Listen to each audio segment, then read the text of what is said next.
So continuation of the first video, that is in the case of secondary batteries, the cell reactions are reversible.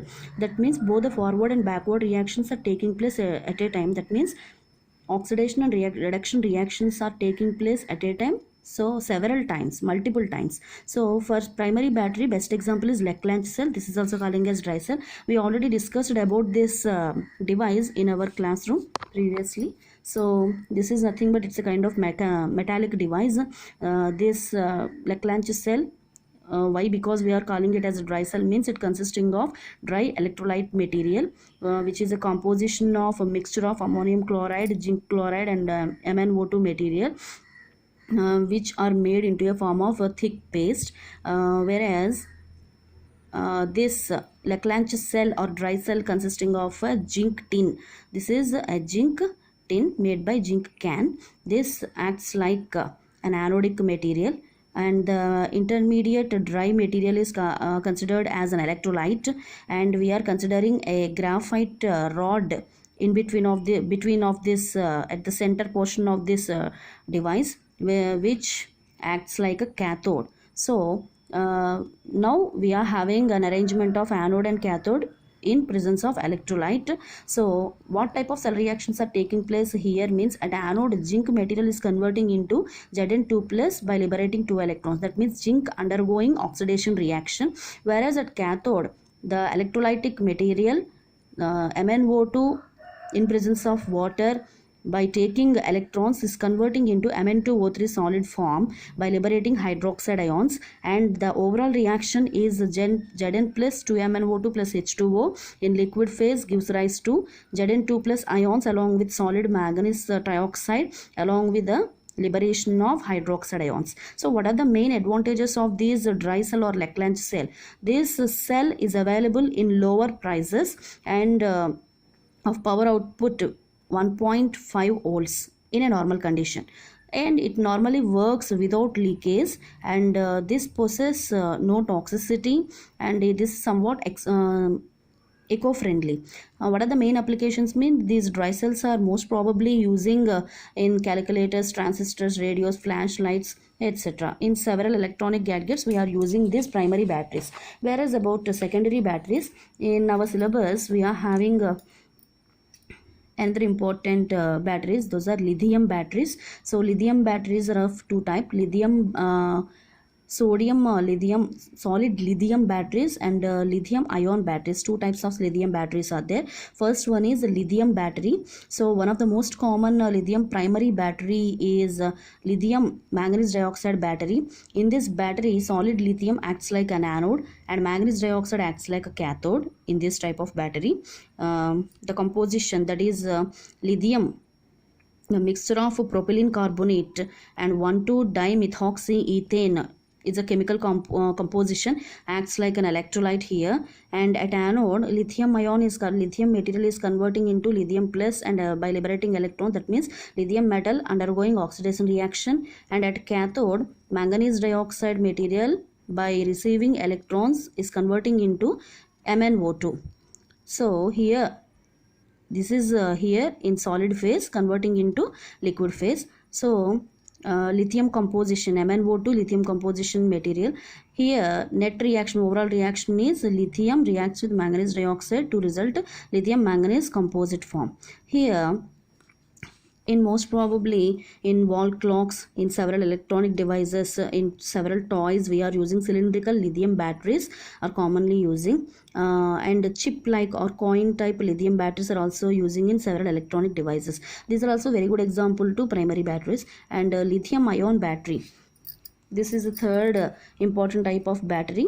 This is also very important. Whereas here in lithium ion battery, cell reactions are also redox processes in general.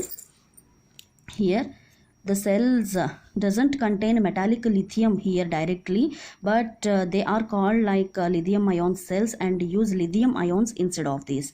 So in these type of batteries, actually oxidation reduction reactions are not taking place here, but what is the main procedure taking place here means transference of or transportance of lithium plus ions taking place by the electrolyte to the electrodes. Okay, so in this battery, lithium ions interchange between two layers of graphite, that is lithium carbonate oxide. That is when the cell in charging, that means during this lithium ion batteries charging and discharging procedures taking place here, when this lithium ion battery is subjecting to charging, during this charging process lithium ions leave LiCOO2. This is a composite form what we are using in this batteries, and moves through the electrolyte to the graphite electrode. So during charging procedure, this is the cell reaction what is happening.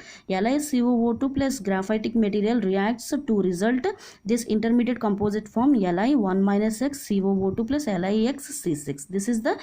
These are the products and these are the reactants here. When the cell in discharging process, that means during discharge, this is the cell reactions happening. Li1-X COO2, that means the products what are obtaining during charging are considering as reactants during discharging in order to result Li1-X plus Y COO2 plus Lix minus Y C6. Thus charging and discharging reactions are happening in lithium ion batteries at the two electrodes regularly. Okay, so another important battery is a nickel cadmium battery. This is the best example to secondary battery. Secondary batteries are a type of batteries in which both the oxidation and reduction are taking place. This secondary batteries consisting of nickel oxide hydroxide, NiOOH twice, as a positive electrode here as cathode, whereas a cadmium as negative electrode, that is anode. So these type of secondary cells are also consisting of both anode and cathode, as in the case of primary batteries. And an alkaline electrolyte, here we are just taking a strong KOH material, highly electropositive KOH material as electrolyte here. These batteries are rechargeable batteries. That means these are not use and throw batteries. We can use these batteries again and again. So hence these are calling as rechargeable batteries, and these are having capability to give 1.4 volts of power output for in a single usage. These cells are recently developed cells.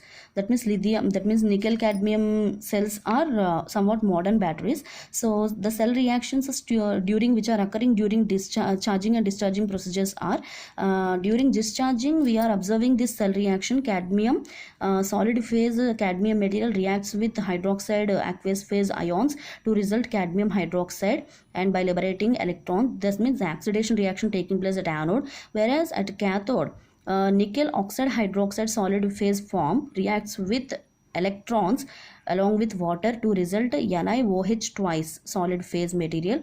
The overall reaction is a cadmium solid form of material reacts with NiOH twice along with water to result NiOH twice, that is NiOOH, not NiOOH twice, just nickel hydroxide along with cadmium hydroxide material as products. So during the charging the reactions are taking place from left to right. So during charging these reactions are happening, whereas during discharging these are considering as reactants and these are the products. Okay, so what are the main applications of these nickel cadmium batteries? These are highly useful in electronic calculators, electronic flash units, some cardless electronic devices, transistors, and battery power based small devices, etc. So these are also very important secondary phase material, secondary phase batteries. Whereas a nickel metal hydride battery, this is another important type of battery in secondary batteries. So nickel metal hydride battery is a rechargeable modern battery. NiMH is the representation of this battery. In nickel metal hydride battery, nickel hydroxide serves as a cathode, and hydrogen can having capability to absorb the products materials. So here anode and cathode. Anode, the metal, that is nickel metal, while undergoing hydrolysis by receiving electrons, metal hydride along with the liberation of hydroxide ions, and at cathode nickel hydroxide reacts with hydroxide ions. Nickel oxide hydroxide is obtained as the product. The overall reaction is metal plus NiOH twice nickel hydroxide.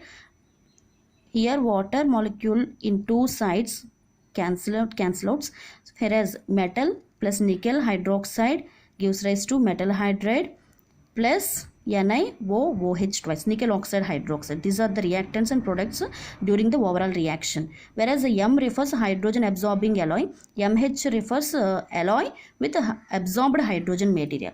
What are the main applications of these nickel metal hydride batteries means? These are having 50 percentage of more energy density, low internal impedance. That means these are having a very good internal capacity, so comparatively primary batteries, and these are so many times that means these are not use and throw batteries.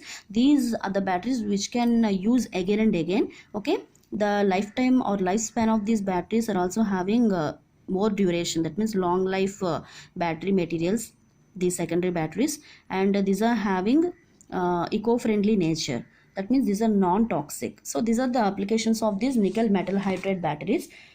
So nickel metal hydride batteries are available in lower prices, that means low cost based batteries, whereas in several medical instruments and automotive devices we are using these nickel metal hydride batteries. Students, you also refer about zinc air batteries. These are another important type of secondary batteries. So this is about secondary batteries. Thank you.